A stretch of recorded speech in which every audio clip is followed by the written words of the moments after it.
कोविड-19 patient के case दिन ब दिन बढ़ रहे हैं, ये तो आपको पता ही है और इससे दुनिया भर में बहुत सी परेशानियां आ रही है।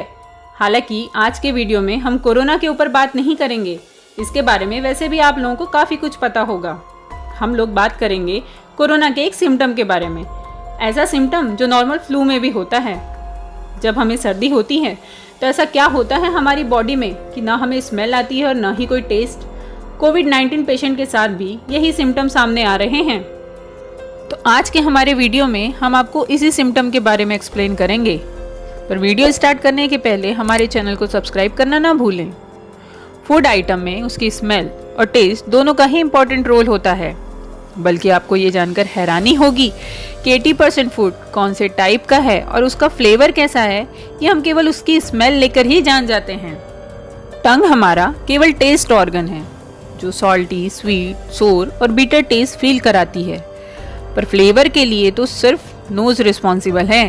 हालांकि हमारी टंग में 2000 से 5000 टेस्ट बड्स होती है, पर नोज के बिना ये कोई काम की नहीं है। इसका मतलब ये हुआ कि हम लोग अपने खाने का टेस्ट अपनी टंग से नहीं बल्कि अपनी नाक से लेते हैं। तो यदि सूंघने की कैपेसिटी कम हो जाएगी तो टेस्ट ऑटोमेटिकली चले ही जाएगा। यही कारण है कि सर्दी में जब हम स्मेल नहीं कर पाते तो फूड का टेस्ट भी चले जाता है। अब स्मेल क्यों नहीं कर पाते, इसके लिए पहले शॉर्ट में हमारी बॉडी को समझते हैं।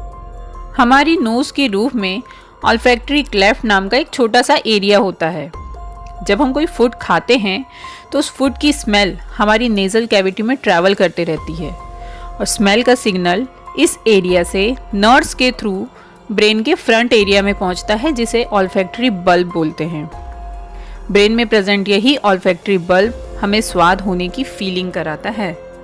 जब हमें सर्दी होती है तो इस एरिया में स्वेलिंग आ जाती है और ये एरिया म्यूकस से भर जाता है।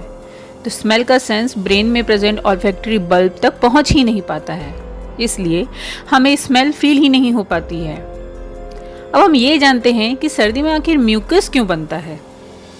जब सर्दी के वायरस जैसे राइनो वायरस या SARS-CoV-2 बॉडी में नोज या माउथ के थ्रू एंटर करते हैं तो ये बॉडी की सेल को किसी टेररिस्ट के जैसे हाईजैक कर लेते हैं। वायरस एसेलुलर होते हैं, अलग अलग वायरस का स्ट्रक्चर भी अलग अलग होता है। या तो ये सिंगल लेयर्ड होते हैं या डबल लेयर्ड होते हैं।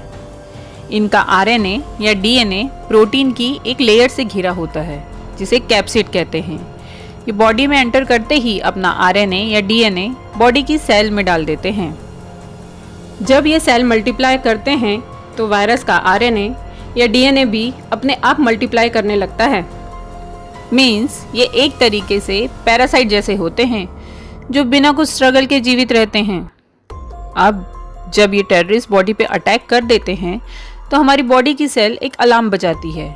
मीन्स साइटोकाइनिन प्रोटीन बनाती है जो ब्रेन, WBC और वेसल के लिए अलार्म का काम करती है और ये तीनों इस अफेक्टेड एरिया में फोकस करने लगते हैं।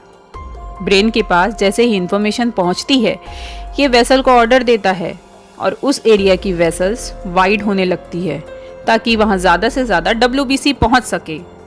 ये WBC हमारी बॉडी की आर्मी फौज है जो अटैक होने पर इन वायरस को किल करने के लिए एंटीबॉडीज़ बनाती है और ये एंटीबॉडीज़ गन के जैसे वर्क करती है। यदि ह्यूमन का इम्यून सिस्टम स्ट्रांग होता है तो एंटीबॉडीज़ फास्ट बनती है जो वायरस को किल कर देती है, और इसके विपरीत यदि इम्यून सिस्टम वीक होता है तो ये प्रोसेस स्लो हो जाती है। और इसलिए ही किसी की सर्दी 2 और किसी की 5 दिनों तक भी रहती है। अब यदि 2 ग्रुप में लड़ाई हुई है यानी कि वायरस और एंटीबॉडीज़ में, तो कचरा तो निकलेगा ही। ये म्यूकस ही वो कचरा है जो नोज के थ्रू इजीली बाहर निकल जाता है। मेडिकल टर्म में म्यूकस एंटीबॉडीज़ और वायरस किलिंग एंजाइम्स का ग्रुप होते हैं। तो आज हमने जाना हमारे फूड के टेस्ट के लिए कैसे हमारी नोज रिस्पॉन्सिबल होती है। अगर आपको वीडियो पसंद आया तो प्लीज़ लाइक कीजिए, शेयर कीजिए, हमारे चैनल को सब्सक्राइब कीजिए और इससे रिलेटेड यदि कोई क्वेश्चन आपके मन में है तो नीचे कमेंट सेक्शन में ज़रूर बताइए। और हाँ, बेल आइकॉन प्रेस करना ना भूलिए ताकि हमारे नए वीडियो के नोटिफिकेशन आपको मिलते रहें। धन्यवाद, जल्द मिलेंगे अगले वीडियो।